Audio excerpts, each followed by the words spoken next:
जी नाज़रीन, आपको बताएं सुप्रीम कोर्ट ने सुन्नी इत्तेहाद काउंसिल की मखसूस नशिस्तों से मुतल्लिक दरख्वास्त पर महफूज फैसला सुनाते हुए इलेक्शन कमीशन और पेशावर हाई कोर्ट के फैसले को कलअदम करार दिया। इसी हवाले से मजीद जान देंगे राजा रुखसार से। जी बताइएगा, क्या तफसीलात हैं?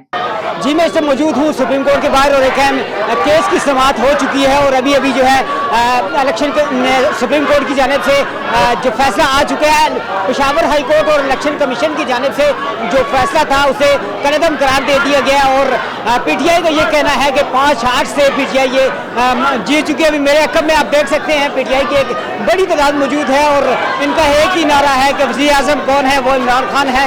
जो मैंडेट जो दिया गया था पीटीआई को इलेक्शन में, ये समझते हैं कि ये इनको मिल चुका है और एक मतलब फिर से इस केस का जो फैसला आना बाकी है।